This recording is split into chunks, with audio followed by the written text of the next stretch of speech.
Abo. This is day 4 and 5 of introducing a new kitten to Tofu. Nothing much happened on day 4 as they're still in their separate rooms with no visual contact. But we're making progress since Tofu is hissing less whenever he smells Misu's things. This is the pink towel from before if you can remember. Hindi na siya naghihis kaya nakakatuwa. Sige. I love you. Nagigets mo naman, ano? I love you. Good boy. You want treats?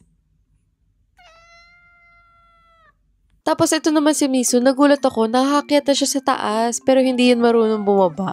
Paano ka nakapunta dyan?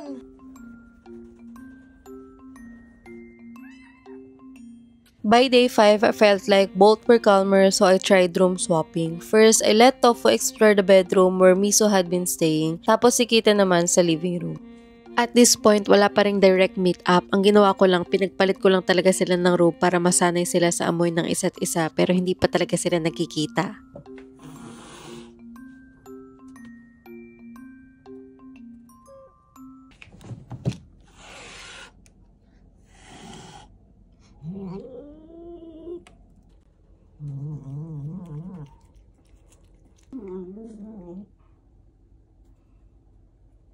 Papo.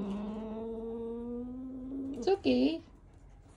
Tapos ito, hinayaan ko lang si Misu mag-explore sa living room and she seems fully adjusted na to her new home. Pero syempre, it's different for everyone. Some takes at least a week before scent introduction, so do what you think is best for your cats.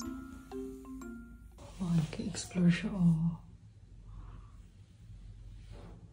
Hinayaan ko lang sila mag-explore for a few hours tapos binalik ko rin sila sa kanya-kanyang rooms para hindi sila ma-overwhelm.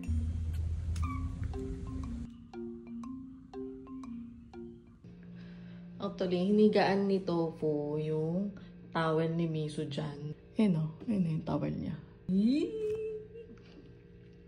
Tofu is warming up to Misu. Pumilis siya lumabas.